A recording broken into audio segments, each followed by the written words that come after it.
Yes.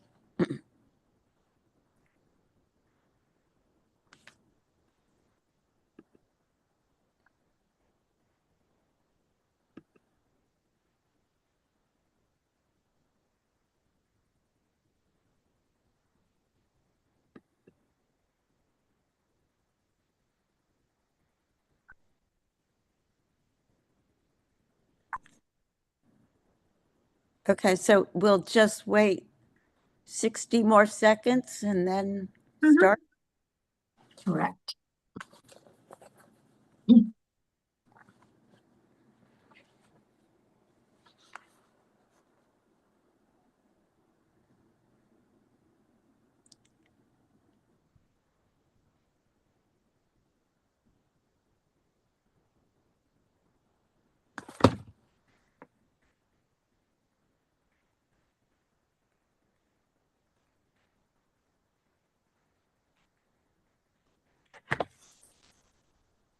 Okay, so shall we begin? Less. Okay, so should we first take down the, do we need to take down the flyer or not? Usually we leave it up just long enough for Rose to instruct people on how the Zoom meeting works. Oh, Good idea. okay. All right, so Rose, do you want to start by explaining how this works and then we'll Yes. begin? All right.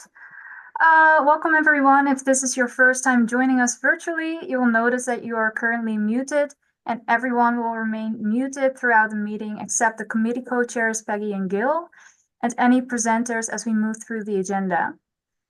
Following the presentations, the chairs will call on members of the public wishing to speak. You can participate by going to reactions icon on your device and pressing the raise hand button, not the wave or thumbs up, as those will disappear. Only press it once. If you press it a second time, your hand will go back down. If you're calling in on the phone, it is *+9 to raise hand and *+6 to unmute. Be on the lookout for a prompt asking you to confirm unmuting once the chair call on you.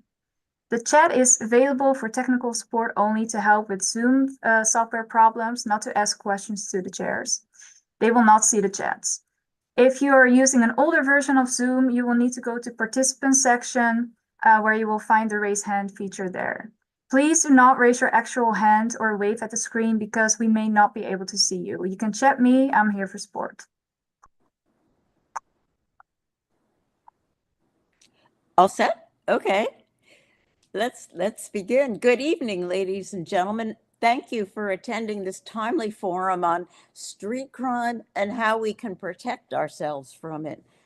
We've seen that despite the city's overall drop in crime, our area has been plagued by random street assaults and robberies. Last week, even a police officer was punched in the face in Central Park. Since the police can't be everywhere, it begs the question, how do we protect ourselves? What legal steps can we take? Are women and the elderly particularly at risk? And what happens if we become a victim of street crime? My colleague Gail Barron will illustrate the problem we're facing. Gail? Thank you, Peggy. Well, data shows that there is an overall decrease in crime, but a steady rise in felony assaults in the city. The Upper East Side has been increasingly affected by the violence, which has residents concerned about becoming random victims of crime when they're just walking down the street. This rise in street crime is not only creating safety issues, but it's negatively impacting our neighborhood's quality of life. Now, it is true that in the Upper East Side, crime is down, including robberies, car thefts, and grand larceny, which decreased 3.3% from year-end 2022 to year-end 2023. However, a closer look at the statistics is really warranted. Street crime is moving in the wrong direction from other crimes. In the Upper East Side, felony assaults have increased 4%, And the consideration of the depth of the problem is that these assaults have actually risen from a low in 2009, up nearly 66% over a 15-year period. Moreover, citywide, these assaults against women have soared more than 40% during the past 4 years. We're fortunate to have an outstanding panel to address street crime and ways to protect ourselves. And I'll turn the program over to Peggy, who's going to introduce our first panelist. Peggy? So we have, as Gail said, we have an excellent panel of speakers tonight, starting with Dr. Mangai Natarajan, who is a professor at the John Jay College of Criminal Justice. The following speakers will include Sahi Samesh, founder and CEO of Krav Maga Experts, which provides self-defense programs in New York. Meg Reese, Chief Assistant DA in the Manhattan District Attorney's Office, and Beverly Gilchrist.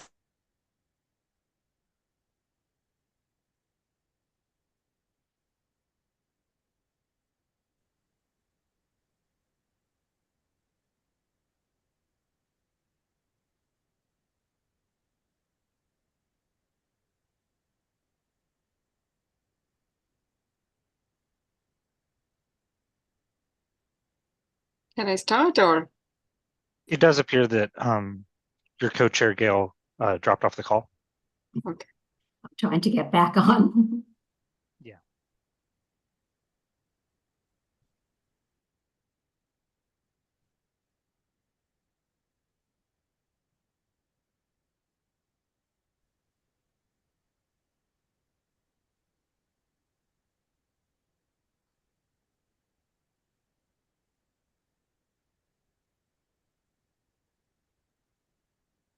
She should be back. I very much apologize. Somehow my system crashed. I don't know where it crashed, but should I go through the 4 speakers again? We have Dr.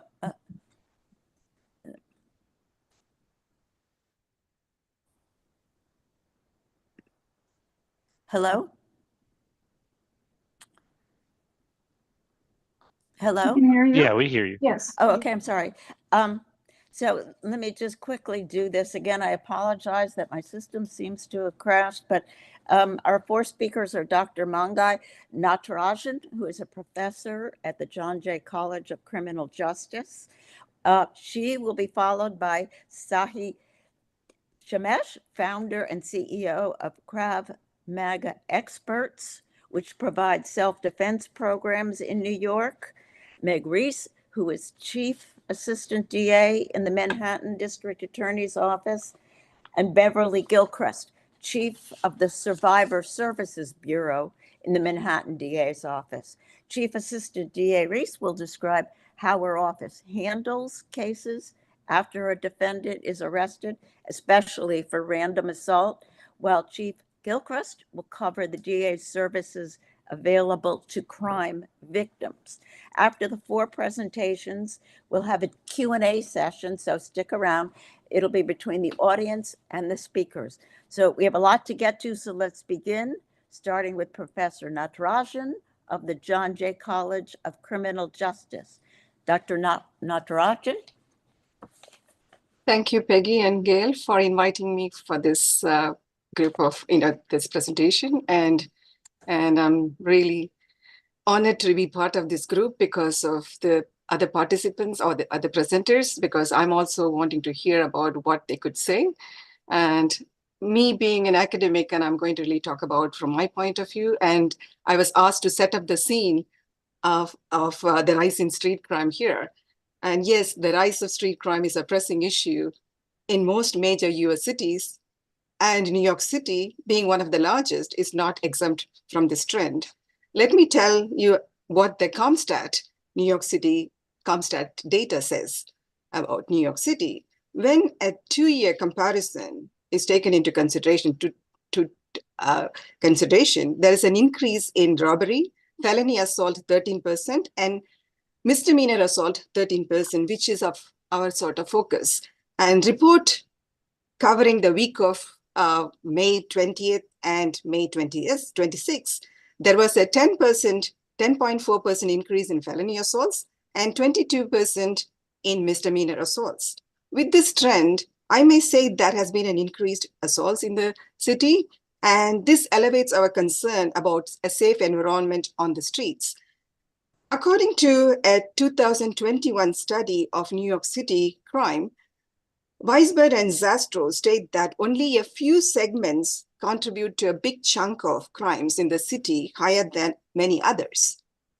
15% to 16% of streets produce 75% of crime on segments. They compare 2010 and 2020 data. According to them, despite a significant decline over the last few decades, hotspot streets continue to be hot, and many streets face high crime levels. The largest concentrations of hotspots are found in Manhattan, Brooklyn, and Bronx, representing the city's most densely populated urban area. One of my studies with PhD students published a few years ago on a college student's perception of sexual harassment in transport environment in Manhattan area, that crime victimization happens while walking to the subways or bus, waiting at the subway station or bus station, and riding in the bus or trains. So what we call it as whole journey approach, requiring attention for prevention at public environment, that is including streets. Current media reports of 50 women reported they were attacked in recent days, which is alarming and warrants attention. I'm not sure if they all have reported it to the police. This recent uptick in the punching and slashing of women is a serious concern. For crime analysts, just hearing and reading news and media reports on the recent attacks on women and the elderly passes the litmus test of Cheers test, what we call it as a problem that ought to be addressed. So the definition for Cheers is community. A problem is a recurring set of related harmful events in a community that members of the public expect the police to address. Depending upon daily activities, lifestyle, and mobility patterns, some situation contexts, including places and moments, are riskier for people. Hence, one must be equipped with the ability to control risky situations and protect oneself. What we call as routine precautions, one form of situational prevention. One should acknowledge that men's and women's experience with public environments differ significantly, mainly when related to their physical safety and security. Studies have indicated that the fear of crime simultaneously represents a fear of aggression perpetrated by men, particularly in public spaces. Hence, safety and security are of concern. I can group the routine precautions under three categories. One is self-protection if attacked. That is, what can we do? So carry a whistle to attract help. I always carry in my keychain a whistle, and learn self-defense, because the next presenter is going to talk about self-defense, and carries pepper spray.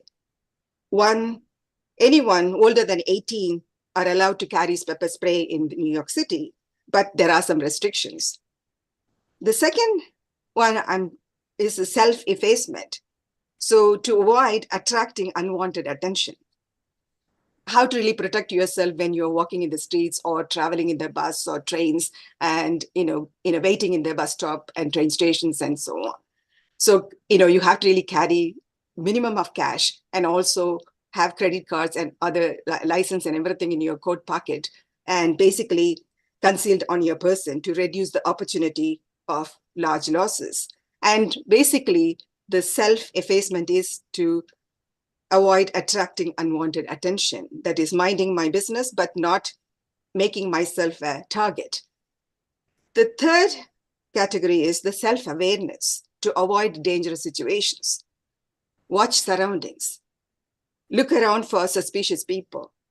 Stay in well-lit areas and be alert No headphones or texting while you're walking. Be serious while you are walking in the street. There are so many things are happening because I do really commute and I do walk in the streets, and I see there are lots of places where it's so fearful. And be vigilant of your safety and those around you who may be vulnerable as children, teenagers, and the elderly. And keep the family updated on where you are and where you're going at all times. These are the precautions that you have to really take.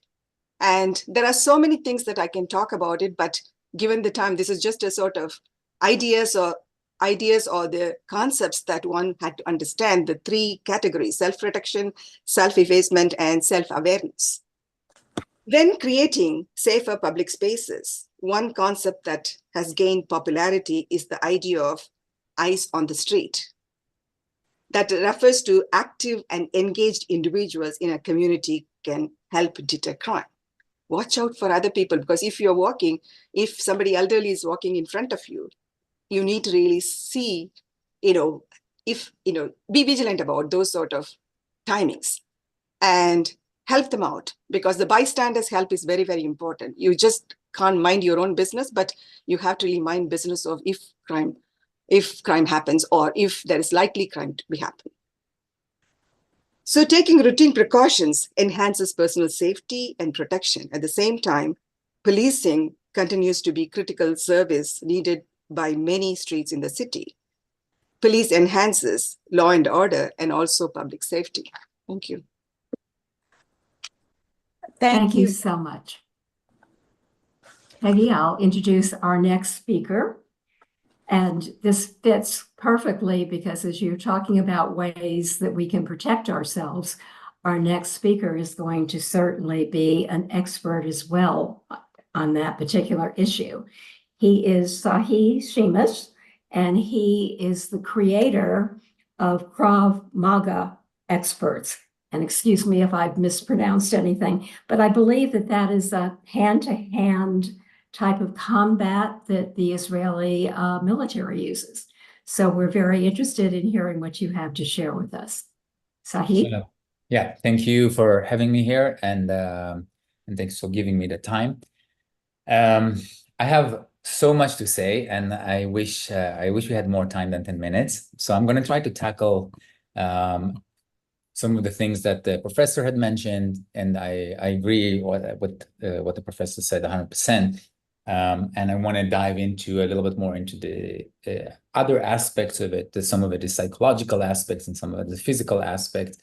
So I will start with the first question that everybody asked me. So like, what techniques do I need to know for self-defense? And I just want you to think about that question a little bit deeper before I answer.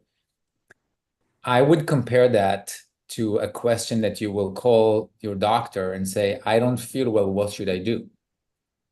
The doctor would need a few more details of like how to respond to that. And in order to prescribe you the right thing, he would need to know what's your background, what's your weight, how old are you exercising or not? There's so many aspects of personal aspects in this answer. So there isn't really that one thing that everybody should know. If I had to sum up, the one thing everybody should know is that everybody should know some form of self-defense. Most likely that once you know how to defend yourself, or at least you have a sense of I know how to defend myself, even if it's not true, it already removes a target off your back.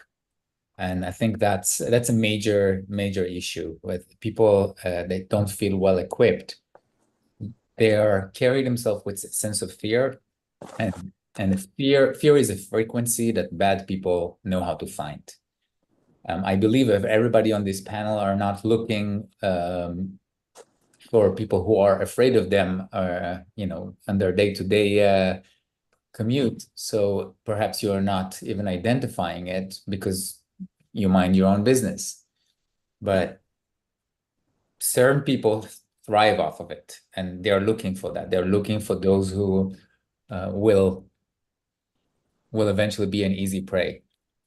So when you're thinking of animals, right, the lion doesn't chase the fastest and strongest gazelle.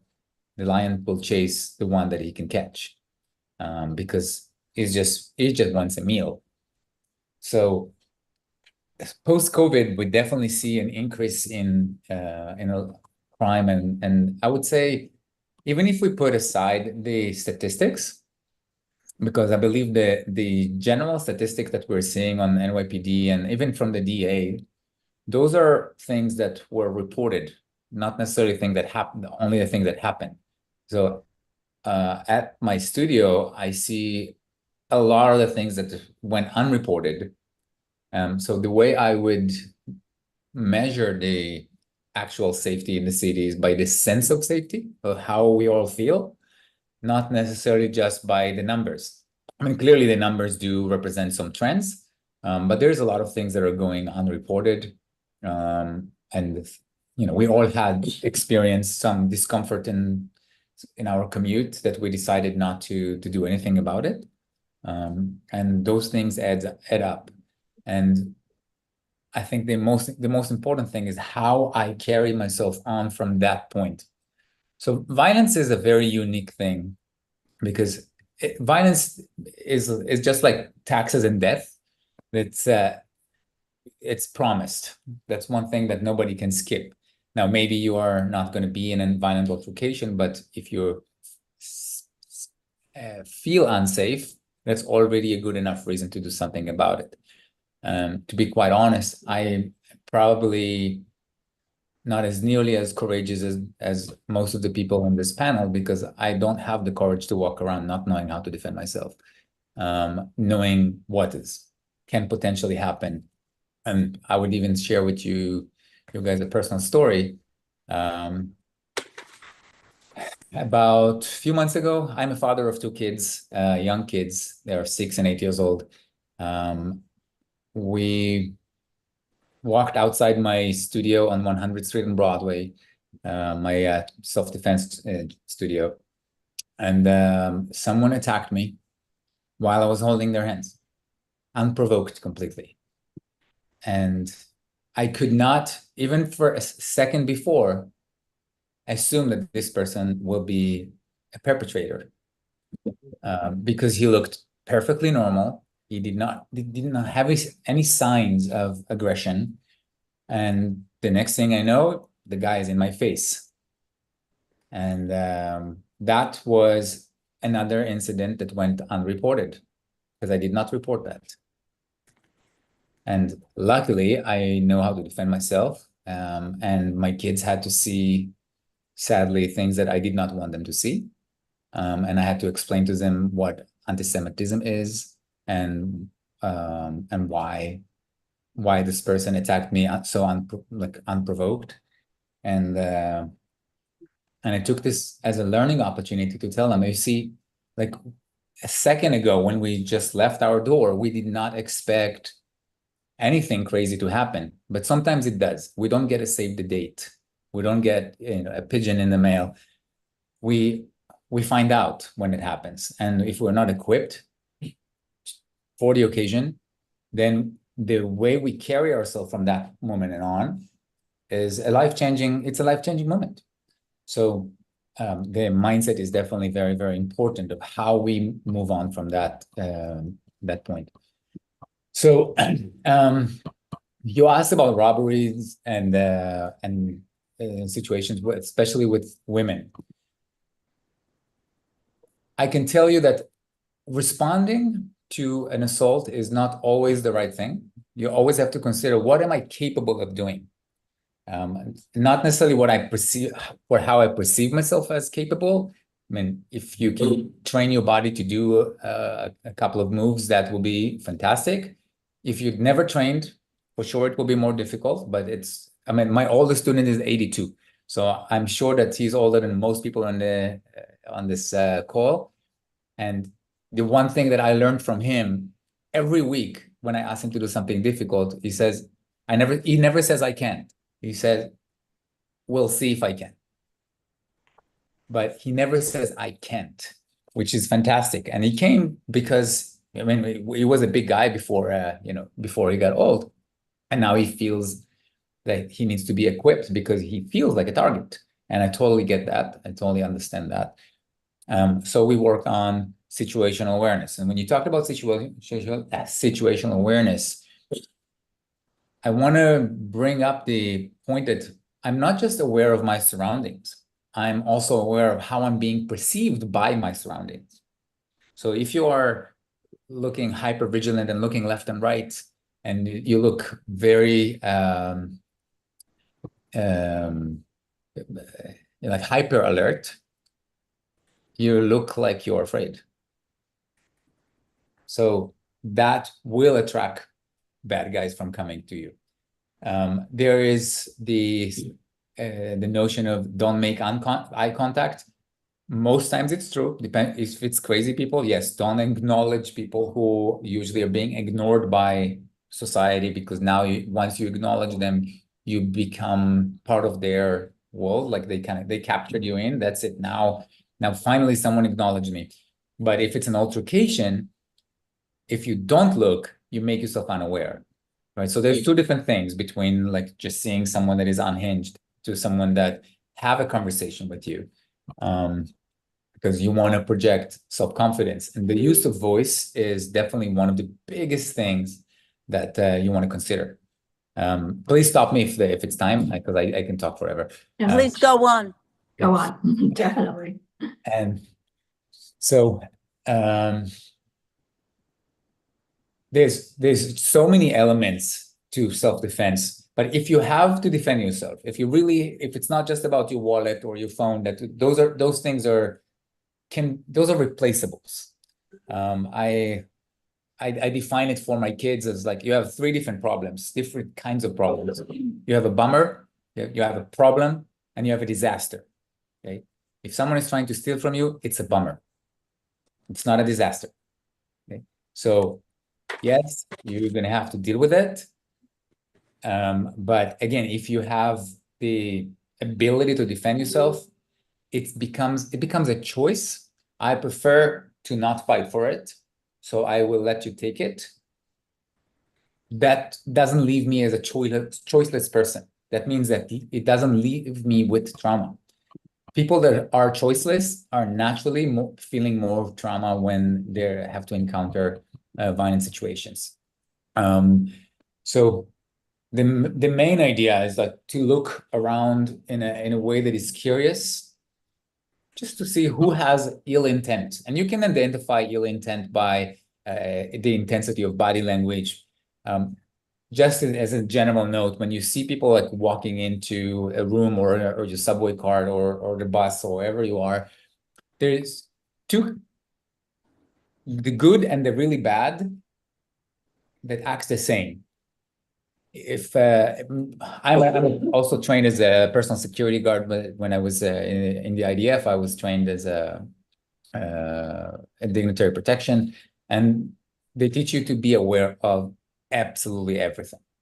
So when I go into a room, I make sure that I know where cameras are, I know where exits are, I know where everybody's around me. I'm paying attention to body language. I'm making sure that I'm keeping my eyes at the door. Bad guys do the same. So the good guys and the really bad guys do the same thing, because they are aware. The good guys are looking for the bad guys are looking for a victim. So you can definitely make yourself more aware by saying, what is around me? Where is the quickest exit? And do it as a game rather than a place of fear, right? I don't want to instill fear in you. And lastly, before I can talk about this forever, but lastly, I want to talk about two more things about the bystander and abstander. First, being a bystander is probably one of the worst things, because people they are losing faith in humanity when they are the victim. And you can really help a lot, even if you are not physically capable of defending someone, by speaking up, using the voice, recruiting other people right? Just if you do nothing, it's worse. Now, if you are able to intervene physically, that's warriorship. That's not self-defense because you're not defending yourself, right? I'm not a lawyer. I'm sure there will be someone else that can explain this better about what are the rules of engagement when you are trying to protect someone else. And I know there's the Good Samaritan law, etc., but you still have to always prove you've done the minimum amount of damage required. So I would say the best thing to think about is your values of what you can sleep with at night. If I cannot sleep with the idea of I've done nothing to protect someone who got assaulted, I would do something about it. If you can sleep with it, okay, that's up to you. But I know that I'm not able to see harm without intervening and trying to minimize the damage. But I'm also aware that I have the physical skills and the body to execute them. So the last thing was the use of common objects like pepper sprays and whistles and things like that. We actually made an experiment with the whistles. Nobody cares.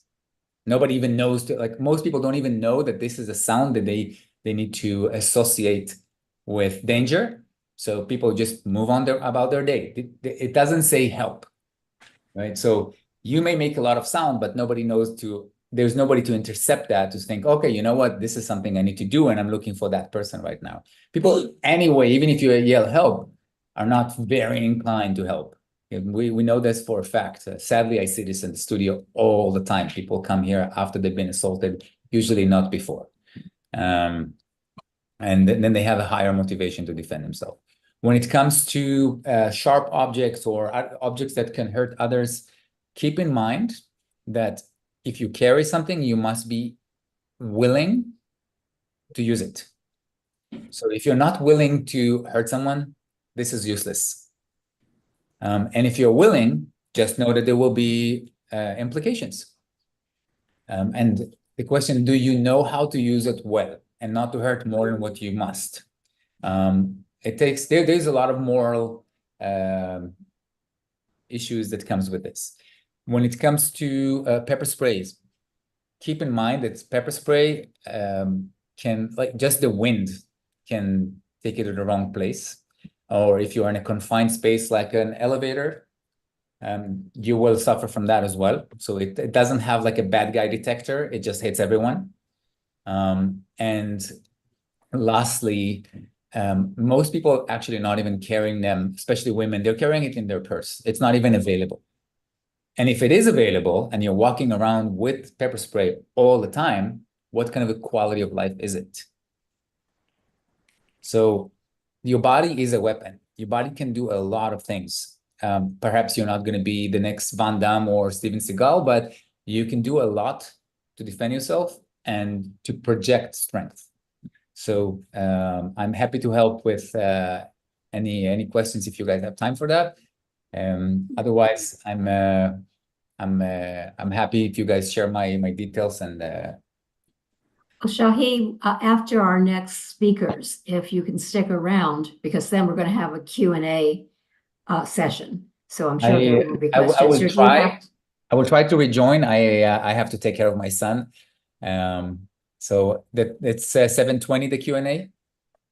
Thereabouts. Mr. Happen. Shemesh, could you just tell us, you said that you had to defend yourself when you were with the two children. Can you tell us what you did to defend yourself?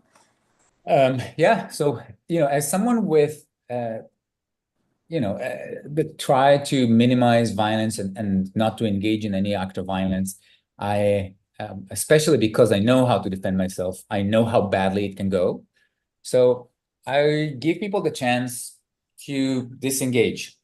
And, it's New York City. I encounter discomfort pretty regularly, but this guy was looking for engagement. Like, he was trying to eventually punch me in the face, so I dodged by instinct. I didn't even see this coming. My instinct was to dodge, and then my response was to punch back to create that space. And from there, I just took my kids and evacuated them. So just before we go on to our next speaker, so you punched back, is that an option? And if so, for whom? Or in what case? I mean, there's what I call acceptable damage, right? If I didn't do anything about it, I would get hit again. And if I do something about it, I did the minimum that I had to do to make it stop. And sometimes the way to make something stop is to pay with the same coin. And when would someone not punch back? If it's, well, first, if it's not violent, if it's just, it can be toxic, but it doesn't have to be violent, right? Many times in the streets of New York, I have encountered situations where people speak badly, or they're even in your space, but they're not starting a fight. It can turn into a fight, but I'm able to disengage in a non-violent way. I would always choose this option, always. Not just because it's the law, because it's aligned with my values. Okay, and so so the punching is, under what circumstances would one punch? When it's the only way of creating space, right? I would fight only when my voice wouldn't be the weapon that can create space. Okay.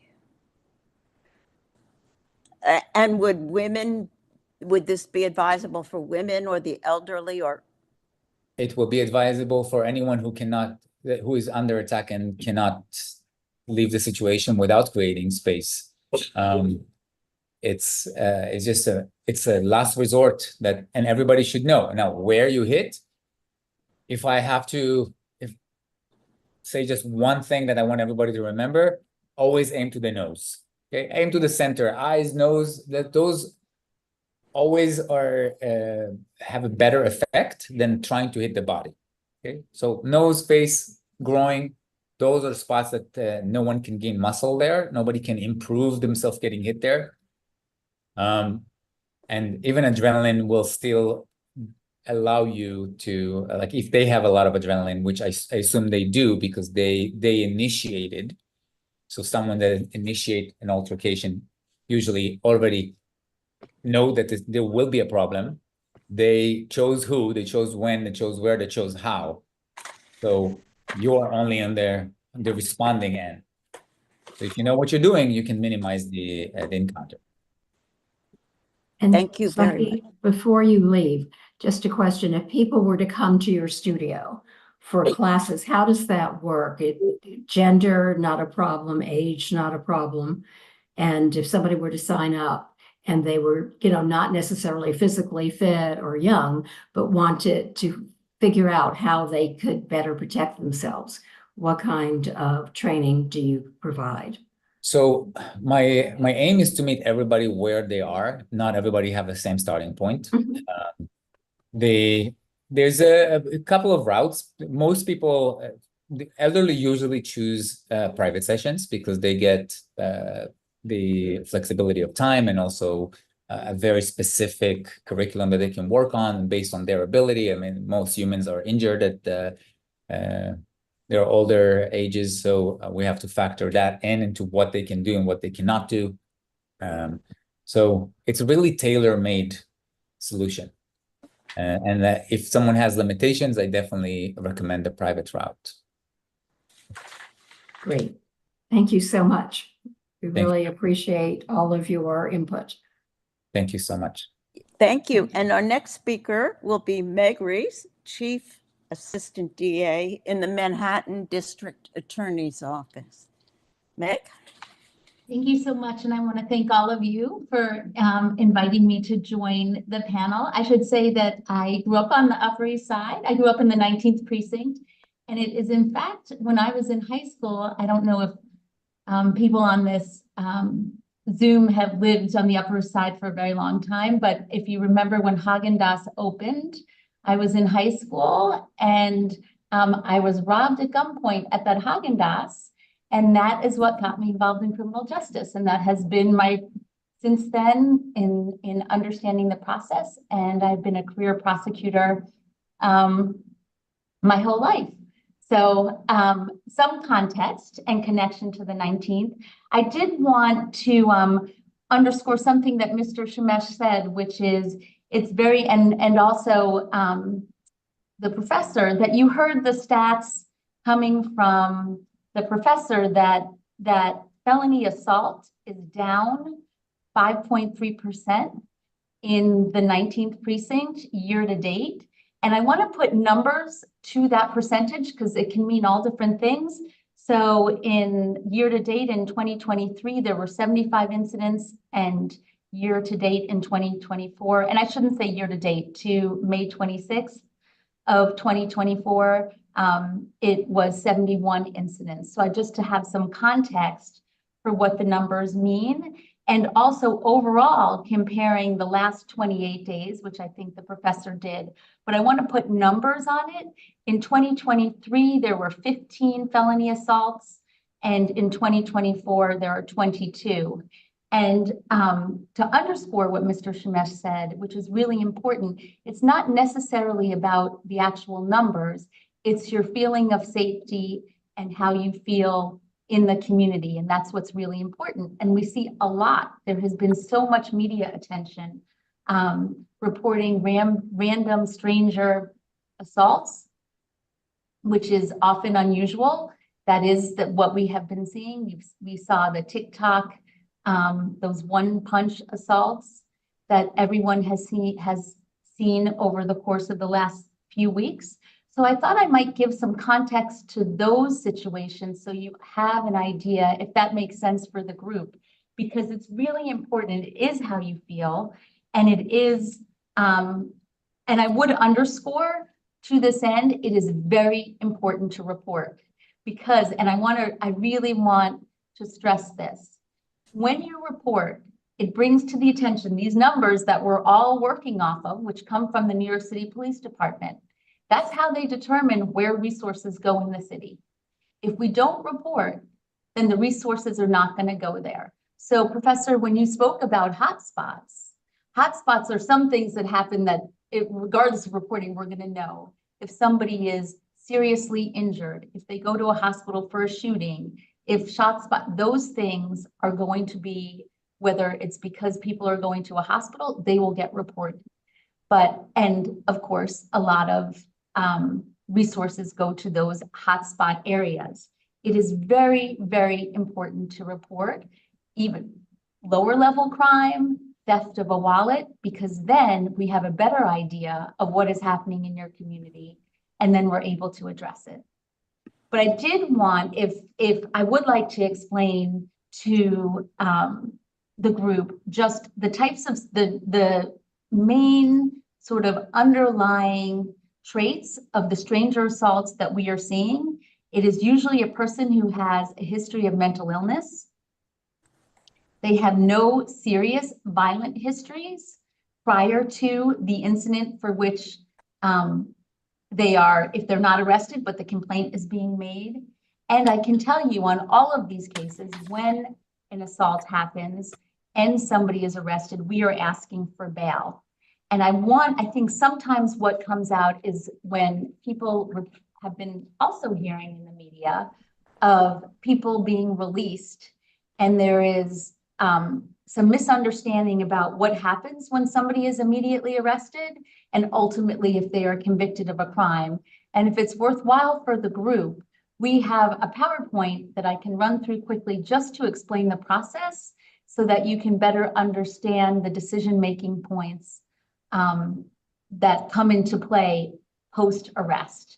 Would that be helpful? Yes, thank you. Definitely. Okay. Julia, do you mind? Thank you. So if we get to, I don't know. Are you able to make it a little bit bigger? Can everybody see that? I can see it. Okay. So for the arrest to arraignment, I don't know if that can be the main slide, Julia. One more. So everybody can see there's, once the police make an arrest, They bring the person back to the precinct, they file some paperwork, and then we have what is called the complaint room that is staffed by both misdemeanor ADAs and felony ADAs. And misdemeanors are lower level crimes and felonies are the more serious crimes. When we hear about the crime stats that the professor shared with everybody, this is talking about felony assaults. It's not talking about misdemeanor assaults. And so just to make you aware of that. When we're in the complaint room, we make a decision about how to proceed with the case. And there are really three options. One, and this is always in interviewing the police officer who made the arrest, sometimes the complaining witness at the time, sometimes other witnesses that are there. And we make a decision about whether or not this is a case that we will charge and what the charges will be. That is one option. Another option is for misdemeanor cases, we do something called pre-arraignment diversion, where we immediately connect somebody to programming and resources in hopes that they can stabilize. And that's usually for lower level. Well, it's always for lower level crimes. It is never for assault cases. I should say it is our policy. All assault cases, if they are legally sufficient, are drafted and go through the system, what we call vertical prosecution, which means that the assistant district attorney who writes up the case in ECAB will keep that case, both misdemeanor and felony, from the beginning all the way through to the end. For assaults or any crimes involving a complaining witness, those cases are drafted. And those cases, I should say, are charged, to be clear. For other charges, we will do pre-arraignment diversion. If cases are not legally sufficient, then we decline to prosecute. Once a person has a right post-arrest to go before a judge within 24 hours of being charged, so that means the police charge. So in this 24 hours from, and I'm speaking about this through the lens of an assault because that's the subject matter of this. And usually assault cases are what we call custodial arrest, is when a police officer arrests somebody and holds them until they get to arraignment. But there are other types of arrests where somebody is given what we call a desk appearance ticket, where they are given essentially, they are given a ticket in the precinct and told to come back in 20 days. That does not happen really with assault cases unless the person, I'm going to leave it to the side because it's in such a minority of cases. But assault cases are usually custodial arrests and the person has a right to go before a judge within 24 hours. When they go before the judge, there's a prosecutor, there's a defense attorney, and the judge. We state the charges that the person is facing on the record, and the point of this court appearance is for the person to become aware of the charges they are facing, and a application is made or not made for bail. On felony assault cases, it is our policy to ask for bail. On misdemeanor assault cases, if the person has no criminal history, it is not what we call a bail eligible offense, meaning we cannot ask for bail. The only circumstances in which we can ask for bail on a misdemeanor case, a misdemeanor assault case, is if the person has another open case, another open misdemeanor or another open felony case. But just to be clear, felony assault, our policy to always ask for bail. On misdemeanor assault cases, it is the law. It is not our decision. It is the law in New York State that for a misdemeanor assault on its own, you cannot ask for bail. But as I said, there is something that we call harm on harm, which means if the person has an open case, we can ask for bail on the second case. Once all of this happens, and sometimes we'll ask for orders of protection. Usually on stranger assault cases, we do not ask for orders of protection because the people do not know each other. And so there's no reason to make because the person charged, the defendant, will get a copy of that order of protection because we must prove knowledge in case it's ever violated, and they need to know who they're supposed to stay away from. So if it is a stranger assault case, we usually do not ask for an order of protection unless there's some reason that somebody would want that. For example, if there's somebody who's working in a store and they're always in the store, then, and a person is coming in and there's an assault in that situation, then the person who is the victim in that case might, even though they don't know each other by name, but situationally they could potentially come in contact with each other. We would ask for an order of protection, but otherwise we don't. After the arraignment, the person leaves the arraignment with one, learning the charges against them, also being assigned counsel or bringing counsel with them, but having counsel, a decision made about bail, and that bail can be a monetary, if it is bail eligible, a monetary amount, or there's something called supervised release, which is something we ask for pretty much on all misdemeanor assault cases when monetary bail is not, it's not eligible for monetary bail. And supervised release is the best way to describe it is it's to ensure that the person is going to return to court. I should say this, bail, the purpose of bail is not to prevent the person from committing future crime, although we hope that is what would happen. But in New York State, the purpose of bail is to ensure the person is going to come back to court. So supervised release is a series of check-ins so that the person is staying in contact with the provider of supervised release to ensure that they're coming back to court. There are different tiers of supervised release, and the highest tier can sometimes have mandated services that the person must attend. And then the final type of release is just what we call released on your own recognizance, which is ROR. And the person walks out of court. They are still charged. So when you hear from people this revolving door post-arrest, it doesn't mean that there isn't a conviction. That process hasn't happened. It is the bail process. It is the arraignment that has happened, and whether or not bail could have been set, was set. Although we make an application to the court, the defense also makes an argument to the court, and the judge is makes the final decision about whether bail is set. And then post-arraignment, the case moves through the system, and for misdemeanor cases, depending on, and you can see from the chart, it's a very different process. For misdemeanor cases, we have to provide all the discovery. And this is a whole different topic, which we're always happy. This is another change in the law that is very, it's complicated, and it's worthy of its own discussion. For those, I can see everybody's very interested, but discovery makes it very difficult on misdemeanor cases. We do prioritize assault cases. Assault cases are always prioritized. I want to underscore that. On felony cases, there's a different, although we have a complaint, we cannot move forward on a felony case in New York State with a complaint. We have to get an indictment. And so we go into the grand jury, we present witnesses.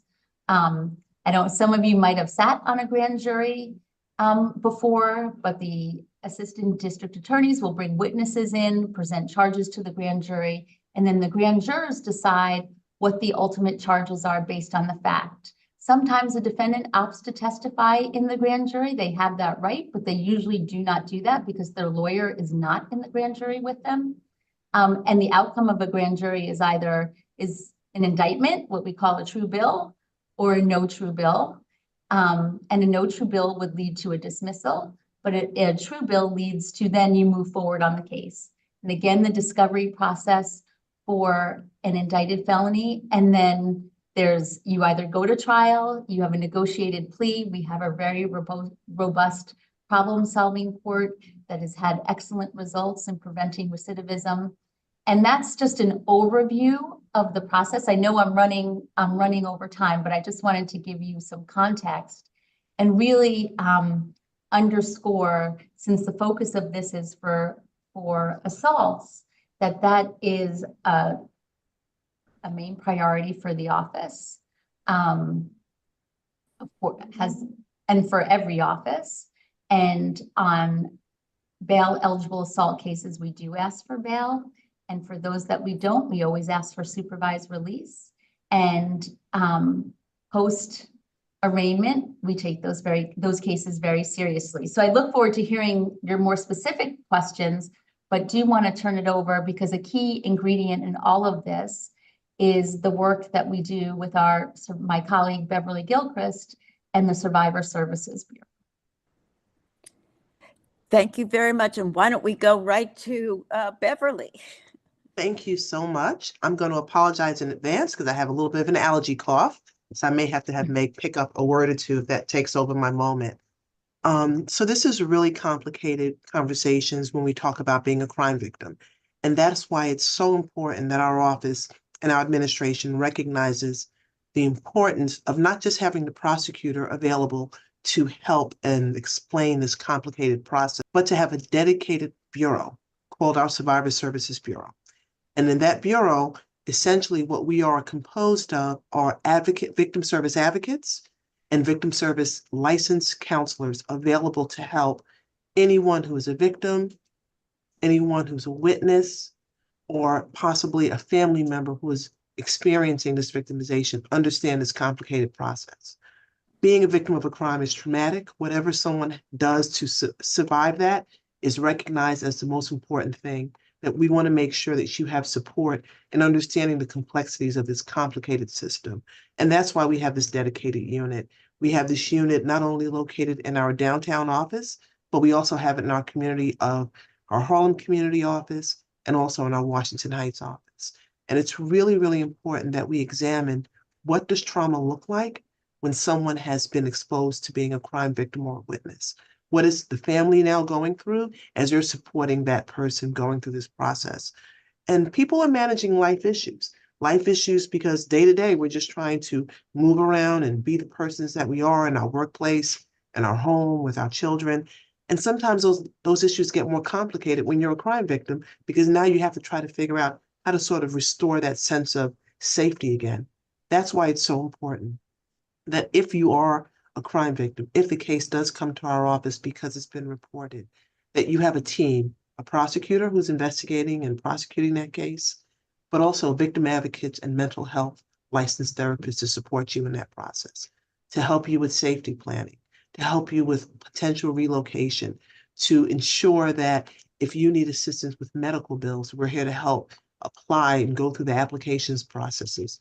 We work with our hospital-based partners, our community-based partners, and city agencies to give you the resources and the referrals to help you sort of rebuild and restore some sense of normalcy. No one expects to be a crime victim. It's an unusual experience. And when you're surviving a trauma, you deserve support. It is so important for anyone who's experiencing such a traumatic event to feel that there is someone who's going to greet them at the door, be with them if they have to go to court, explain this complicated process, because it's already unnerving and upsetting that someone has caused you harm. So we're here to make sure that you have an entire team of support when you're coming into dealing with the criminal justice process, whether or not you have to be in court or not, explaining that process to you. If there's an order of protection, making sure that you are understanding how to use that, and any of the resources that help you feel safer in your community. We're here to try to connect you with those resources. So what you see here in this slide is just a little snapshot of some of the services that we are providing that I've just talked about. In our next slide, we talk a little bit more about our free counseling. And if anyone is seeking mental health support, we all know that this sometimes can have a waiting list. We have no waiting list. If you've been a crime victim, we have free therapy for you here if you're working with our office. And these are trauma-informed counselors. We provide weekly sessions. We have support groups, because sometimes talking to peers about what's happened, someone else who's been through that experience, can be very helpful. And if there is a situation in certain felony cases where you're going to make a statement before the court, we're here to support you through that process, to help you make that victim impact statement, to stand there with you, or to speak on your behalf to the court with how this has impacted you.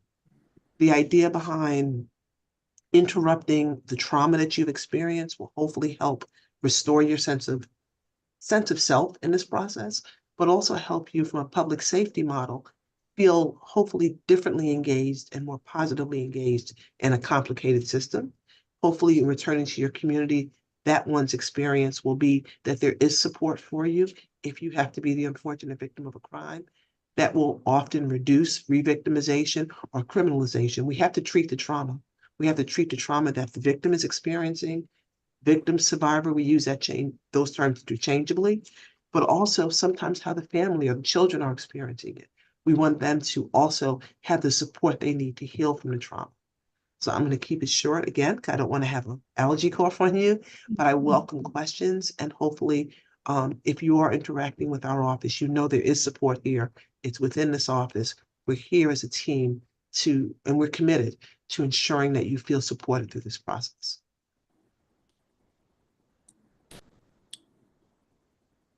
Thank you very much. That was excellent and very helpful for all of us to learn about. We are now going to take questions from our audience. If you have a question, all you have to do is raise your virtual hand, which is under the reactions button at the bottom of your screen, and just click on raised hand, and we will take your questions. Peggy, I see Maggie's hand. I think hers went up first. If Rose, could you unmute Maggie, Yes. please? Maggie can unmute herself now. Hi, this is Maggie. Can you hear me? Yes. Mhm. I wanted to thank the committee for this evening, for this topic tonight. It was relevant, so I appreciated it. I had raised my hand earlier because I had wanted him, the speaker who trains in self-defense and has the studio, I'd wanted him to provide his details, but I since got them. Apparently, he had provided them early on in his presentation, and I had missed it. So I have the name of his studio, and he has a great background, and thanks again. Thank you, Maggie. And Mary P. also has a question, Rose. Mary can unmute herself. I think I'm unmuted. I'm good, right? So yes, I had a question because last summer I know it sounds so funny. I was hit in the head 3 times. And the first time, it was by Penn Station. And I just was passing a guy and he had a shopping bag and he took it and he swung it into my head and it was pretty heavy. And no one helped me. People saw it. There was scaffolding and I held on to something to see if I was okay. And I was going to it was a family reunion kind of event that was important. They were in Jersey, so I was taking the train. I didn't report it that day because I realized my ear was ringing. I thought I was okay. And I didn't tell them when I went, but I was really upset. So that time went by. I did maybe like a week later call the police because I did want to report it. And I found the precinct over there and they told me not to bother reporting it because if I did not seek medical attention, nothing was going to happen. So there was no point. If I wanted to, I could come in. I got the precinct on the phone. So I didn't report it. And then later in the summer, then these two were on the Upper East Side. One person started to come towards me and I saw it and I moved and that was the end of that. And then another one came towards me and really scared me. I almost fainted in the street. He had his fist up and he was coming towards me to punch me in the head. And I started screaming, no. And it was really weird because he's like snapped out of it. Like all of a sudden he looked at me and he was really startled. Like, I just remember that it worked, you know. So I did not report those. And it has definitely, I am born in Manhattan. I've lived here my whole life. It has definitely affected me. So now I have this thing where if I see a certain situation on the street where the people are close and there's somebody that looks suspicious to me, I will turn around and go around like another block or something to not have that happen. And I'm very nervous. Certain people walking towards me, I dodge them now. You know, I don't know. I would do therapy for it. It has definitely affected me. I had to take the subway later. One time it was like maybe 9:30 or 10 o'clock. I was in Brooklyn and I took the subway back and I was really scared. I mean, I'm surprised that I'm that scared of being outside now and not scared of walking on. This was the second, all three of these were in broad daylight. So I guess my question is, could I get any victim services to see if therapy would help with this? Because I'm definitely affected. Beverly, could you answer that, please? Yes, yes. I unmuted myself very intentionally. First, Mary, I'm so sorry for what happened. What happened to you was wrong. I know, I almost want to start crying because the first time, like, I felt, because no one helped me on the street, no one stopped, no one even looked at me. This guy had a shopping bag and hit me in the head, and you could hear it and see it, and no one, like, you know this, and I was like, wow, now I know, like, how bad that can be. That I felt like I did something wrong. I felt embarrassed, which is totally crazy. I was like, I'm the victim. Why am I embarrassed? Right, right. Well, again, I am so sorry that happened to you. I'd like to, if we could maybe speak offline a little bit more about just resources and support for you, because that level of trauma is not something that you should have to carry. I also, and I'm not going to speak against what you were told, I think there was some misinformation about that reporting. Oh, and yeah. That's That's why I'd like to not the speak to right you. thing. Yeah. I'll speak to that, Bev. Okay, Meg, Just take to it. say, Yeah, when you said that's just, reported, I was like, that's how underreported these issues are. it's just not true. It's just not, you should be able to report it. Yep. It's not just for what, I don't even, you said that he said you didn't have the injury, you didn't seek medical attention, or you absolutely said, I would like you to take a complaint. And the other part of this is, and I think everybody knows this, but New York City has cameras everywhere. Yep. And there is an opportunity to pull from the surveillance cameras that are everywhere, the incident. So when they say nothing's going to happen, all of these things, you have Julia and Estelle, like, we outreach to us and we can follow through. But if you want to file a complaint, you should absolutely be able to file that complaint. Yes. And we're encouraging you to do so. Oh, I could still do it, even though it's. I don't, Yeah. I mean, timing wise, you could. Now it's difficult. You said it happened a year ago. I mean, the point of it is, it just would impact the statistics, even if you can't find the person, because I don't know if you could find the person. But the point is that the police precinct, whoever answered the phone there, was the person that told me that they're not going to do anything about it. That's just not true. And also, I should say that I think every precinct, and I'll look to Estelle, but I think every precinct is supposed to have a victim's advocate as well. So even if they didn't arrest the person at that time, although if you were by Penn Station, what we have seen in trends is people tend to stay around the same area. And if they actually were able to pull video, they could have seen who this was. And it might have been something that we could have addressed. It might have been. So the answer is, you should always, if they say that to you, it's just not true. You have the right to file a complaint, and you should file a complaint. And also, Mary, I just want to speak to the medical attention, why that was misinformation as well. Sometimes people seek medical attention weeks after, months after, and it is based on that, because you never know when something's going to affect you. We would be able to help you apply with that report that Meg was just speaking about for compensation to have those medical bills paid.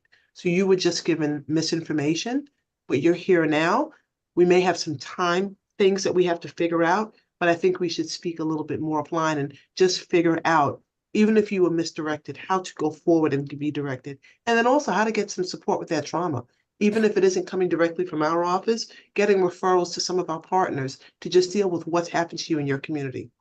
Beverly, can you put your email address or your preferred mode of contact in the chat? Absolutely. And I'm wondering, we may have a few questions that come. Do we want to just do that through Julia and Estelle, or me directly? Whatever. I'll put it in for now, but also just know that you have Julia and Estelle, and they know how to find me. Terrific. And our next question comes from Rita Popper. Well, can we do the public members first? Oh, yes. Kathleen Steed Yeah. is next. Kathleen, you can unmute now.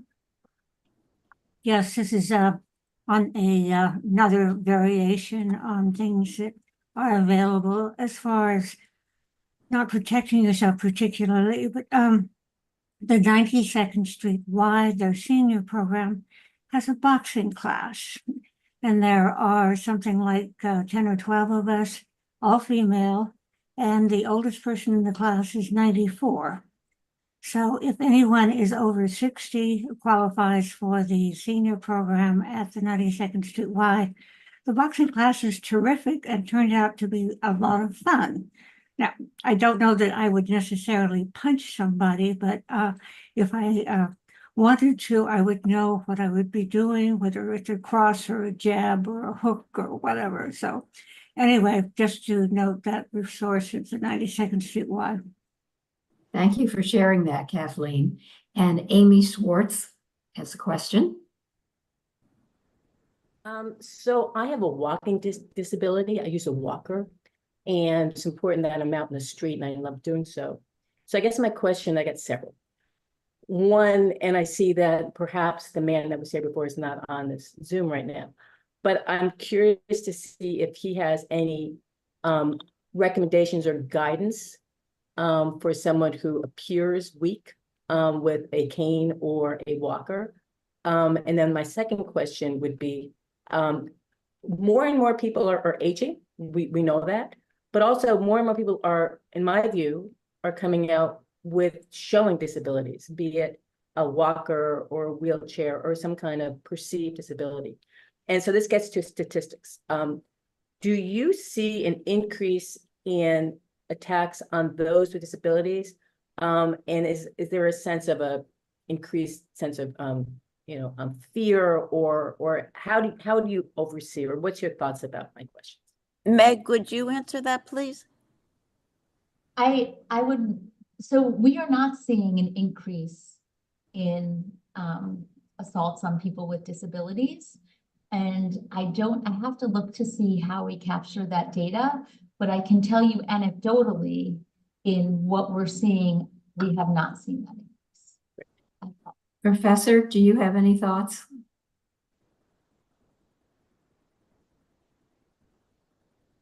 Can you I haven't seen, the thing is the data is very broad and it doesn't capture all this information about whether even women or elderly age group and also gender.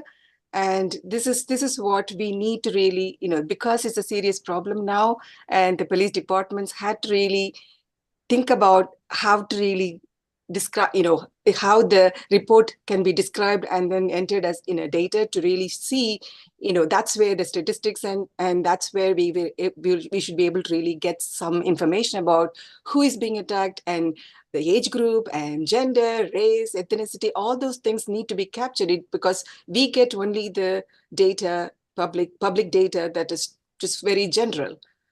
I mean, I can tell you our data, though, we look at it by gender and age as well. So we do, and we also look at it by race. So we do on the cases that we end up charging. So we do look at that.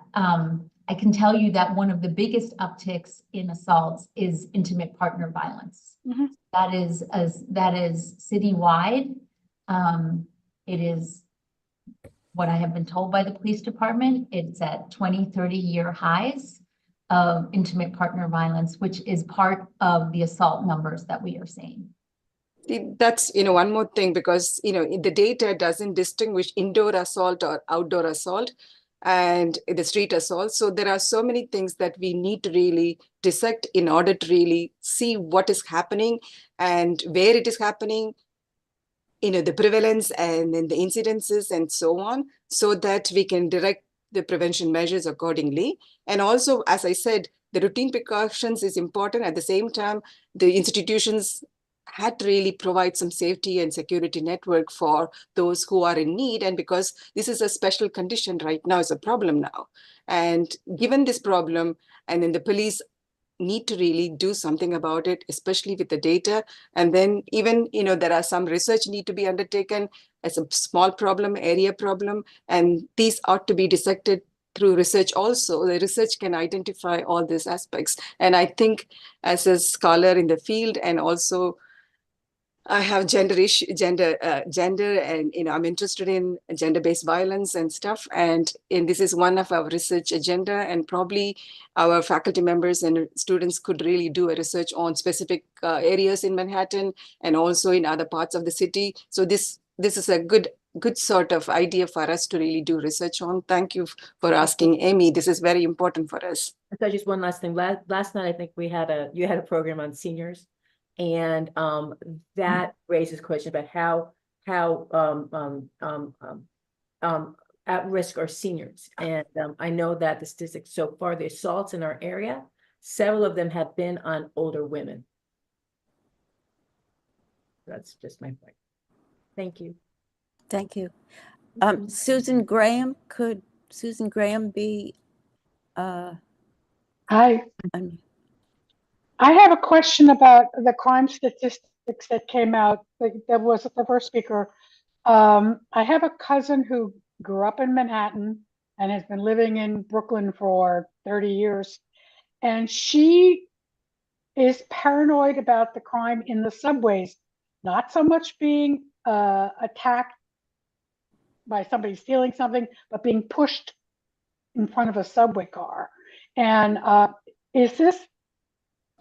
are the stories that we hear about this more anecdotal than statistically significant? And are they included in those statistics? Meg, could you respond to that, please?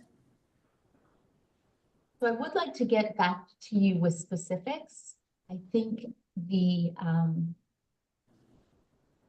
I don't know exactly the answer to that, in that I think it is more anecdotal, but I'd like to get back to you with one, how they how they track the numbers. We of course know the cases that where there have been fatalities, and that's a number that we look, of course, that is tracked. As far as the assaults, I am not sure. We do track transit crime separately. The police department tracks transit crime separately. So that's something we can revisit on, so I can more specifically and more confidently answer your question based on, again, what is coming up through the media and what I'm seeing. Sometimes I get confused of what I'm actually seeing in my work and what comes through the media. And I'd like to actually see the numbers to be able to answer your question. And Professor, did you want to add anything? Yeah, the same question I had, because, I was looking at those 50 reports of women talking about the punching and slashing of them, and we don't know whether they reported. And as per Mary, when she talked about, she hasn't even reported 3 or 4 times she had happened, that attacks had happened on her. But, this is where we have to really see to the statistics, how important it is statistics for us to really think about it. So as we can deal with that. And reporting is very important, how to really improve the reporting, and also recording, because if the police is not recording or not doing anything, that's another issue. So there are so many things that are intertwined in dealing with this problem of assault of women. Yeah, I do. And elderly. Yes, I do want to say that we have charged when we could prove it, the assaults of women, the stranger assaults that you were seeing, the one punch cases that you have seen, we have charged, for one, it's not the same person, but 2 of the people that are involved in those we have charged with as hate crimes. So a hate crime, if somebody, and it was a hate crime, anti-female hate crime, and hate crime elevates, it's essentially a bump up. So those were assault 3s, which is a misdemeanor assault, which is the causing physical injury, but because it's a hate crime, it bumps it up to a felony. Thank you. And also, I think Meg's point, as well as yours, Professor, that people should, no matter how minor the assault seems to be, to definitely report it. And your point also that this is a way of determining resources, particularly with the police and all. And we know that we hear from the 19th precinct that they're understaffed. They can't be everywhere all the time. So, I think we should always urge our friends when they say this person accosted me, make sure you report it. Rita, you have a question?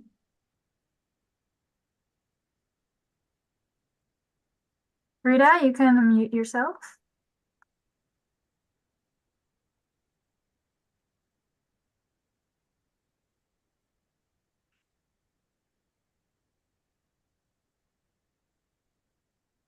Rita, you're still muted.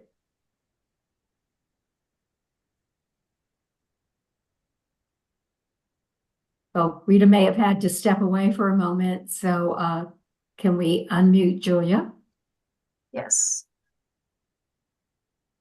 Julia, you can unmute yourself. Thank you. Hi, everybody. I just wanted to kind of offer myself as a resource. I'm the community engagement coordinator for the Upper East Side and the Upper West Side. I know there are a lot of questions that may be more personal or questions where people would like to have kind of a deeper dive conversation on some of the issues that came up tonight that we may not have time or capacity for in this kind of webinars format. So Rose has just kindly shared my information in the chat. Please feel free to reach out if you would like to kind of hear more about this topic. It's certainly a very important topic, and we really appreciate CB8 for convening this conversation, but just wanted to let folks know that I'm happy to have follow-up conversations as well. Thank you so much, Julia. Thank you. I would like to ask Professor Natarajan.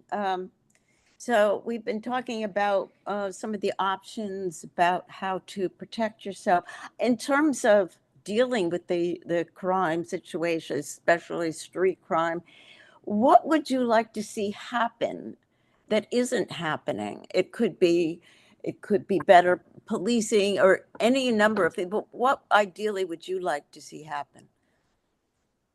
Want to reduce the harm first, because we have to really do something to reduce the harm that is happening to the people, especially women and elderly from this point of view. And the police has got a crime analyst unit, and then the crime analyst could see this as an issue problem to solve, and they could really do a crime analysis on this problem to try to really find solutions.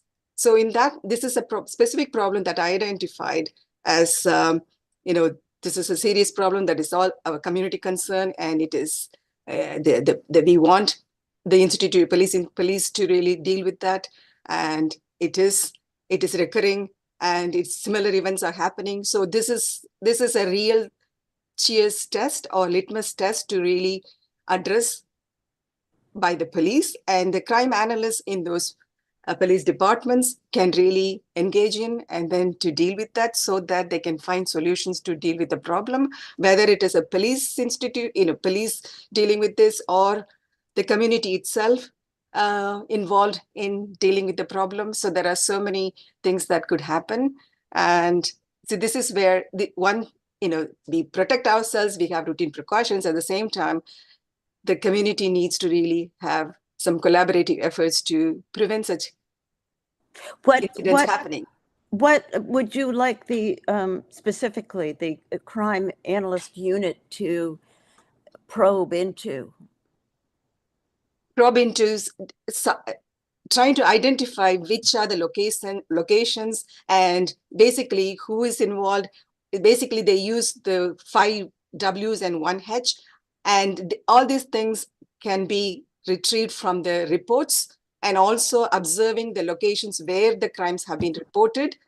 And there is a sort of a procedure and process in which the crime analysts could analyze these problems and try to identify solution, and also recommend what needs to be done at a larger scale at the police department, and also at the community level, and also the individual level in the communities. And this can happen if the crime analyst could really do it, because at the academic institutions, we can do research, but the crime analysts could really, really do a good job in solving this problem, because this is a problem that is needed attention. And especially the community wants this to be solved. And they can really do it because they are the people who are in the unit. So this, just so we're clear, there is an existing crime analyst unit now in the city, or there? There are many crime analyst units in the police departments.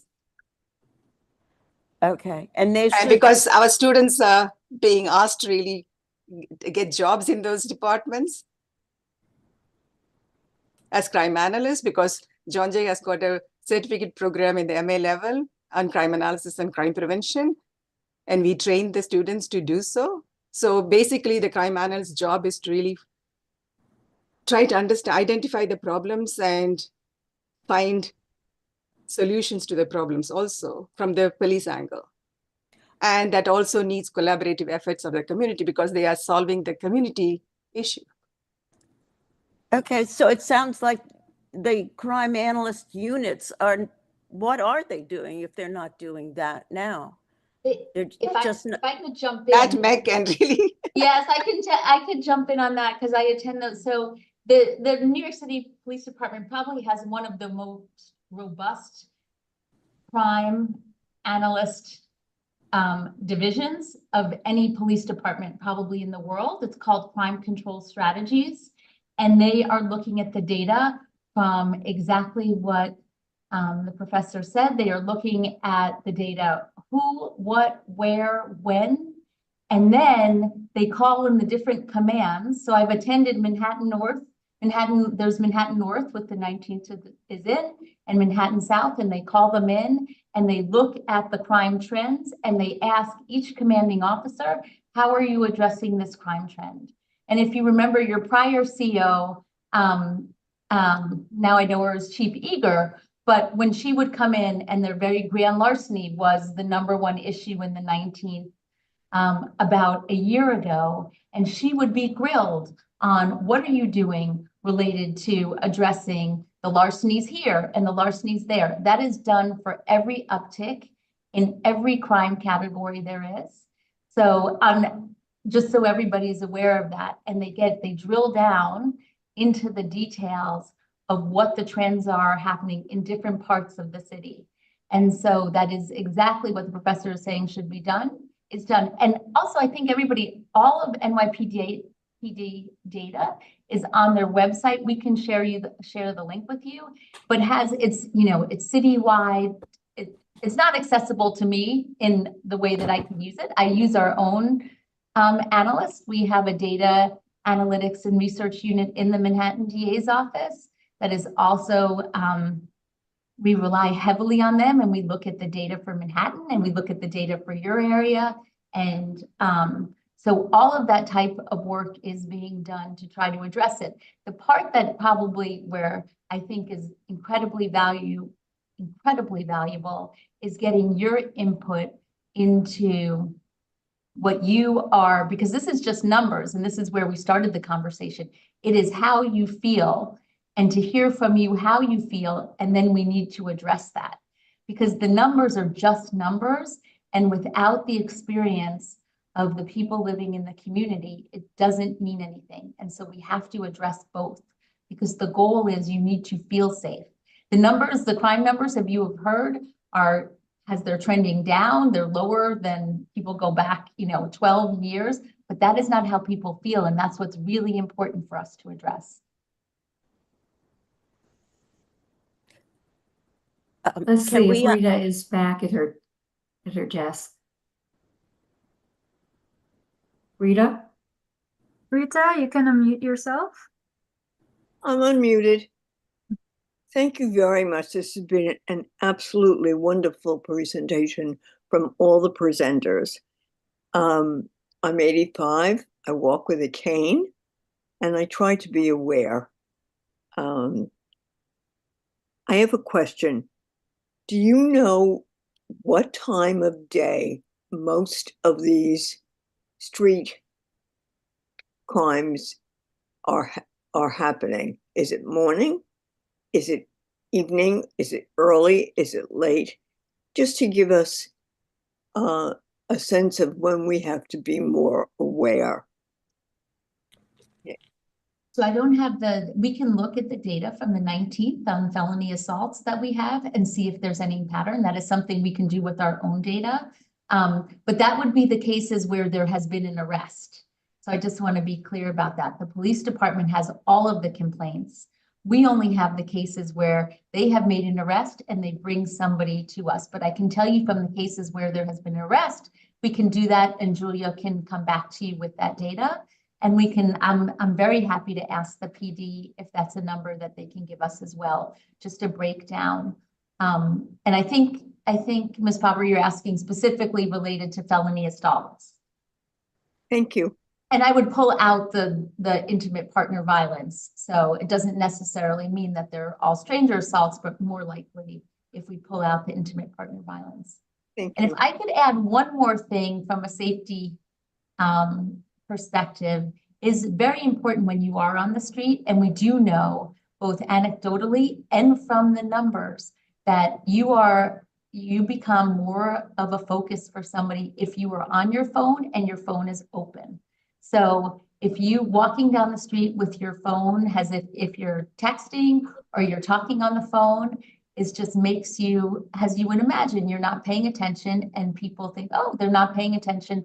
And what we have seen a trend in, and I think maybe some people have seen the work that the DA is trying to do related to the companies that have financial apps, is they try to get people, target folks that are on their phone when their phone is open, because if you have any financial apps on your phone, they keep the phone open and then they try to move money. So I would just say, if you are out, it's just a general rule. Has it always been? Nothing to do with this moment or before, is just not anything that shows distraction. I think Mr. Shemesh said the same thing. Anything to show distraction it's good to avoid whatever that behavior might be. And the phone is definitely one of them. Thank you. Susan Evans, could Susan Evans be unmuted, please? Yes. Hi, can you hear me? Yes. Okay. I have a question. I guess, I don't know if it was considered a misdemeanor or a felony assault a couple of weeks ago on the subway, the Q train, going up to a very busy stop, 86th Street. I was coming from 72nd Street, and I noticed a man diagonally across from me, and I actually thought he was a tourist. He dressed sort of like a tourist would dress, and he had a backpack on, and he wasn't young. He was probably in his 60s, and I'm a senior citizen. So anyway, he asked me across the aisle, basically, what stop was next. So I said, it's 86th Street. And I got up, held on to one of the barriers in the subway train, and we're getting close to 86th, and I didn't know he was behind me. I mean, I didn't even notice that. I was just waiting to see when the doors would open for the stop. And he grabbed my arm, not my pocketbook. He grabbed my arm around my wrist, and he really was hurting me. And I jabbed him somehow. I don't even know how I thought enough to do that. And I got off the stop. There were no transit police at all down underground. There were no transit police above ground on 86th Street. And I sort of let it go. I mean, I didn't feel I was traumatized, but the more I think about it, I don't know what he was doing, if he was trying to pull me back into the train or if he was going to try to pull me at the stop. So my question basically is, what kind of assault would that have been? And if Miss Reese could tell me what she would think about it, and who would I report that to? I don't even know how to report something to the transit police because I never see anyone. They may be undercover, I don't know, but I never see police presence in a subway car. And I don't know now if there are cameras in a subway car. So those are my two questions. What type of assault was that, basically, if I hadn't been able to get him off of my wrist? And are there cameras now in the subways, cars themselves? So they are in the process of putting cameras in the subway cars, but there are cameras on the platform and in parts of the station where I would think also on 86th Street, where you're coming through the turnstiles. And they are, the last time that I got this number, they were about 40% through putting cameras in each car. It's a big undertaking for the MTA. You don't have to worry about transit police, or New York City is one police department. Although they have officers that are dedicated to the transit system, all you have to do is call 911. When I say all you have to do, don't even just 911 is how you get somebody to respond. And I think to just tie all of the conversation that we've been having here, you filing that report, and I can understand why you kept moving and you didn't see somebody, and there's so many things that happen when you are a victim of a crime that, of course, because of the crime, you're not thinking necessarily as logically as you would be thinking, but so important to report that, because then they will say, wait, this is one more person, another person. We need to have a physical presence at that subway stop at that time. It might be we have it at rush hour and at different, I don't know what time you were there. We have it at rush hour, people coming and going to work, but at the time that you were traveling, and we need to have more presence, because that's why it's so important to report. And as far as the crime, I would probably need to ask you more questions. An actual assault is when somebody actually causes physical injury. So in this case, it could potentially be attempted assault. We would get into if you were questioned by the police and then later questioned, I shouldn't say interviewed, not questioned. When you were interviewed by the police and interviewed by our assistant district attorney, it would be, did he say anything? How was he looking? Where was he saying? Is it a menacing case? Is it an aggravated harassment? There are many things, but really getting into the specifics of what happened to you. What you have described sounds like that is very scary. So I think I can understand why you're looking for somebody. And I would, in the future, if you feel, just dial 911 and people will respond. And I would imagine they would get to that train station very, very quickly. I don't know, Bev, if you have something to add. No, I think you covered everything, except I do think Susan may have had one more question.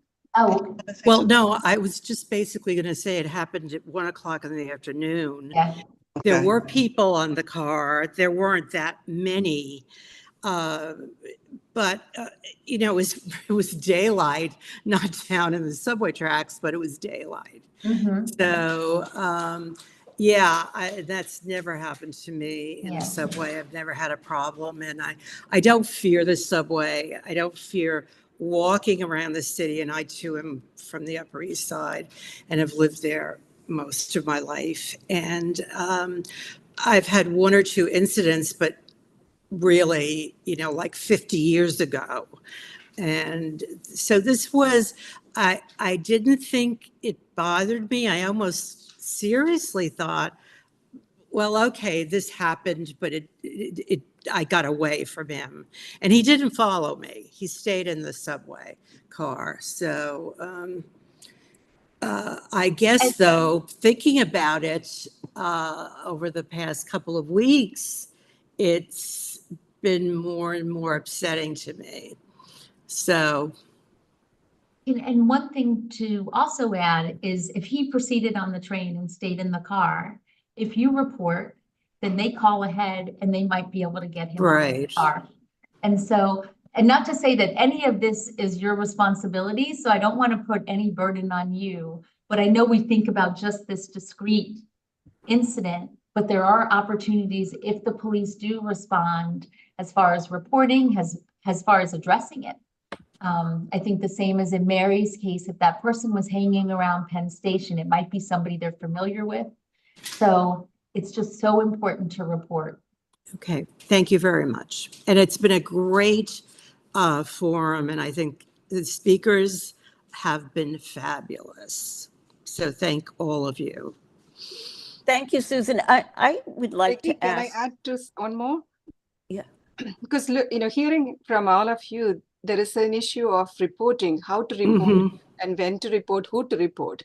And when we don't have, because this is not you alone, Susan, and it has been an issue for people who travel using the subways and so on. They have trouble in who to report, because if they want to really report to the police, they have to wait around, and they don't have time to really wait around to really do it because they are rushing to work or school. So in that case, I think there is another, we can do some innovation solutions to developing some mobile applications or digital application, download the app and then report all those things that goes to the transit police or the precincts. And that can be sort of linked to, one could really develop a sort of short questionnaire, and that could be that could be integrated into an application, mobile application. That's much more easier for people who are traveling, or in the New York City. They can really use that app by boroughs and by precincts. They can really get this information done so that they know what is happening at least, and then they can reach to you with your address or phone numbers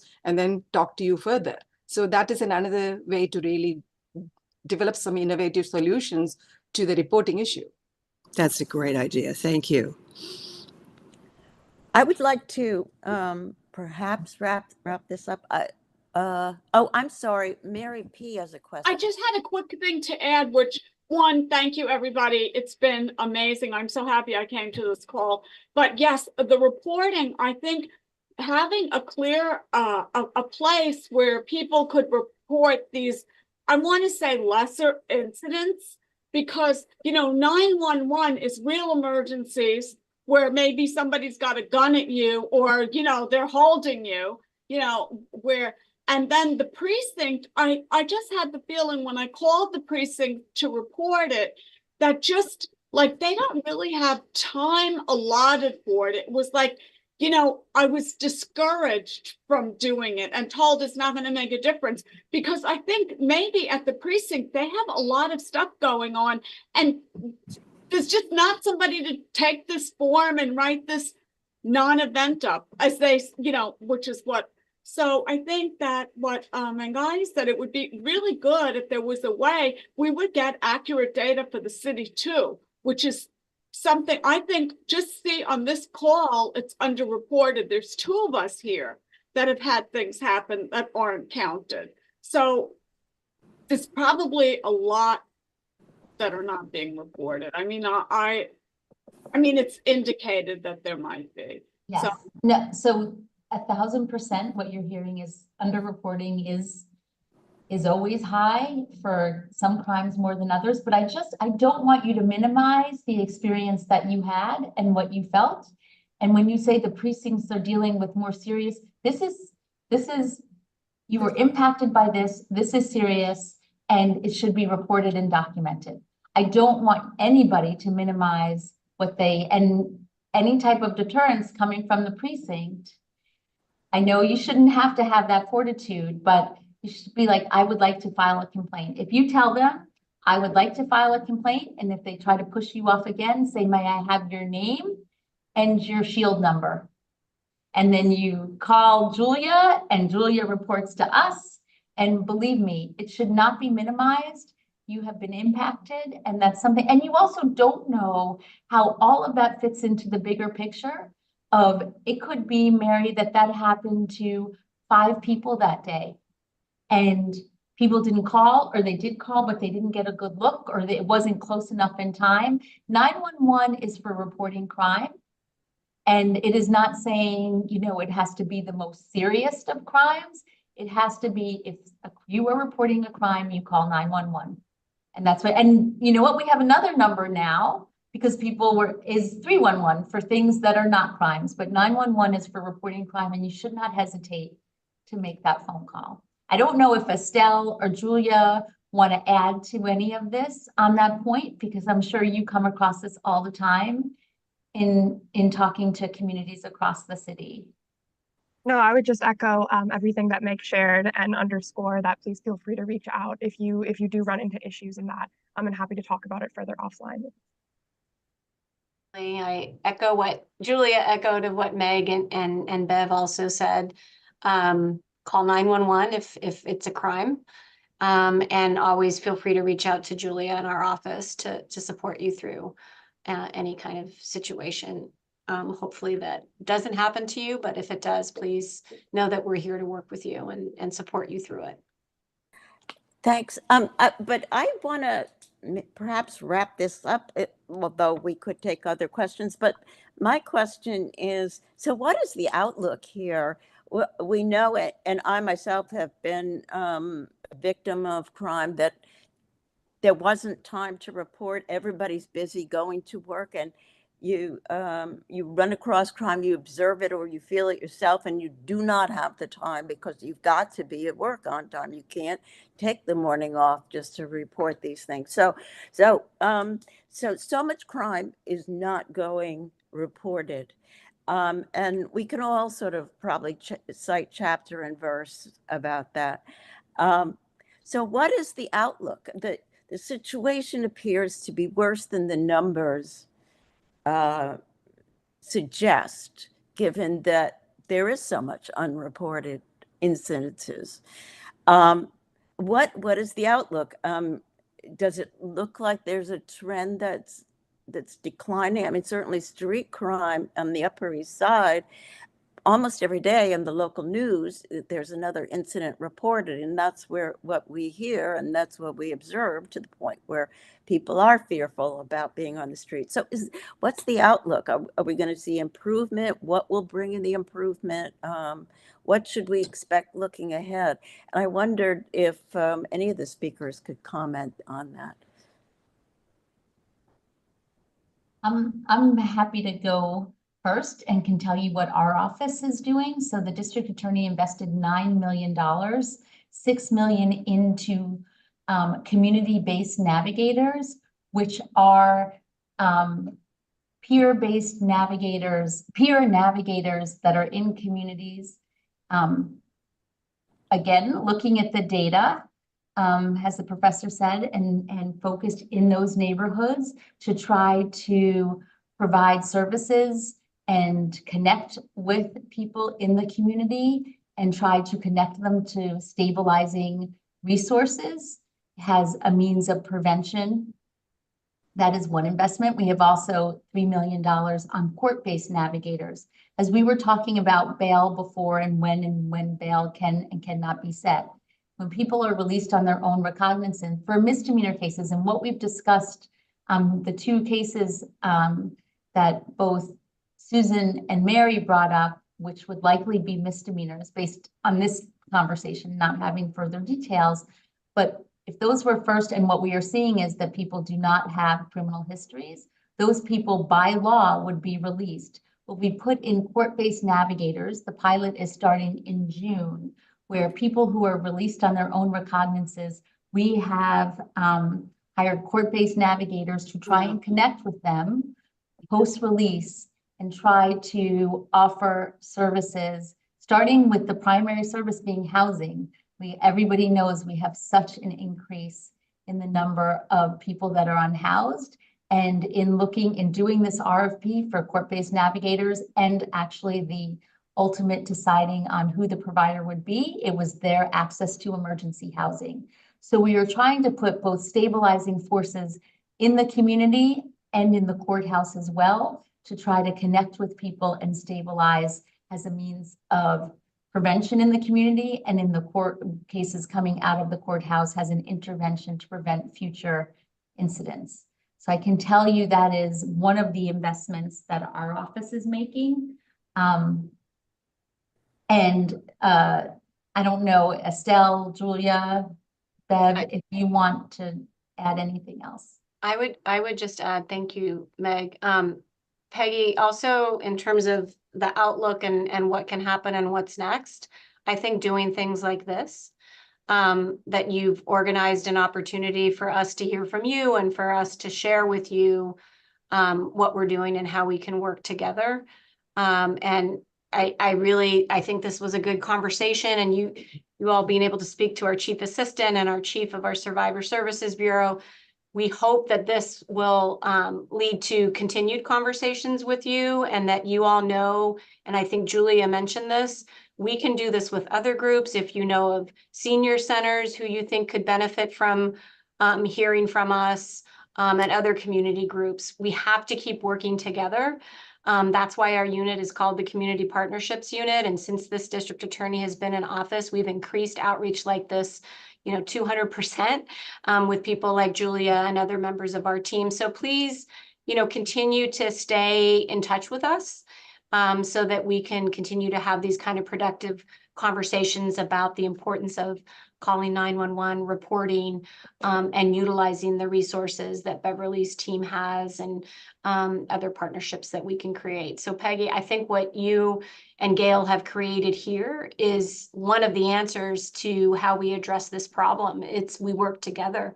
And our office truly believes that, and will be here at the table, on the Zoom, in the rooms with you, as we continue to address the concerns. Thank you very much. Are there any other questions from any of our Kathleen attendees? States, raise her hand. Kathleen? Yeah. And she unraised her hand now. Well, if not, we very much appreciate everyone attending. Kudos to all of our speakers. You were outstanding. We really learned an awful lot. I don't think anyone has left this meeting not being better informed. So thank you. And I know Peggy and I are more than happy to be able to promote this type of a dialogue with other groups within the community. So thank you again. Is Have a good Kathleen evening. Still Kathleen, here? Kathleen, did you have a question? I'm sorry. I saw your hand. Yes, no, I did. I was thinking with Peggy Price, who said she had had a crime incident and didn't report it. I have also, but I wonder how many of us on this who are listening are also people that have had some kind of crime incident against them and didn't report it. I mean, there are two of us here, and I'm sure there has to be a lot more. I think so, but one of the incidences in my case, I did try to report it. Just to be very brief, what happened, I was riding the Q train from 86th to 72nd Street, which is just one stop, and there was a disheveled looking man standing up holding a beverage. And after the train pulled out of 86th Street, he took the contents of the cup he was holding and threw it in the faces of these two elderly women, who jumped up screaming and went and stood in the corner of the train, as did some other people. And then the perpetrator walked up and down the car screaming and sort of terrorizing everybody. We got to 72nd Street, which was the first stop. The whole car got out. And I was going to 72nd Street anyway, so I went upstairs and went to the booth where there was someone on the upstairs side, and reported what happened. And he just kind of nodded and thank you. And it was obvious that he wasn't very interested.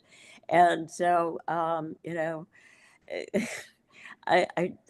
do think that there is somewhat of a problem here. But yeah, so I hope that the people who are told about the crimes that they experience or witness get a better hearing from the law enforcement. That's all I can ask for. Thanks. One of the things we could also do, to your point, Peggy, is bring the MTA into these conversations. Yeah. The person that you were speaking to is an MTA employee, and they are very focused on this issue, and bringing them into the conversation might be helpful for them to hear as well. You're right, and thank you for that. I So guess.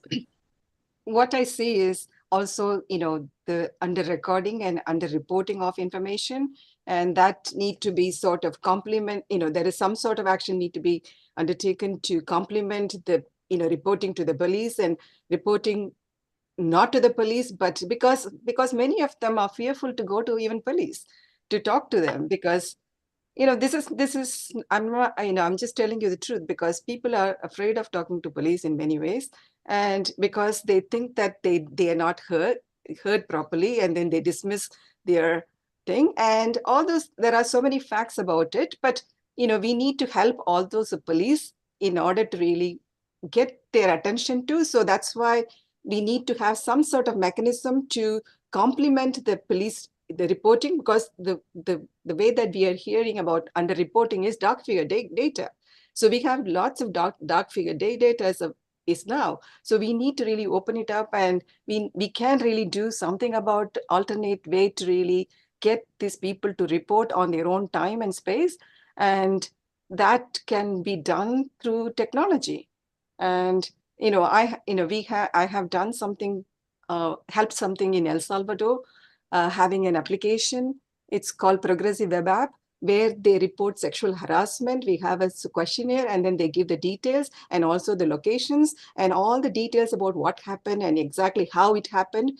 And everything is inside. It's a small sort of questionnaire. One could really develop very quickly to deal with this problem. And I think this is another way to really deal with that. This is now another outlook, using technology to report the ones that they cannot really report to the police. And it's not underestimating the police responses, but there are alternative ways to really get people to report. Yes, does sound like that is an urgent issue that we could all benefit from. Are there any other questions? Okay, so I want to join Gail in thanking you all for attending, and a special thanks to our excellent speakers who really brought so many issues to light, and a rather helpful discussion for all of us about the many ways that we can help ourselves and help our communities be safer. So thank you all for attending and speaking. And we would, as Gail said rightly, we want to keep in touch with all of you. So Thank you again. Have a good rest of the evening. Thank you, Peggy and Gail and everyone. And very interesting conversation. And this dialogue should continue, because unless we have such dialogues, we won't know what is happening to people. And because we are looking at only the numbers, and we need to really see, hear people what they are going through in person. And this is an excellent dialogue. Thank you for inviting me to participate in it. And if I can be of any help, that I would do it. Well, thank you. And then we will be back in touch. Okay, good night to all, and thank you all for attending. Thank you.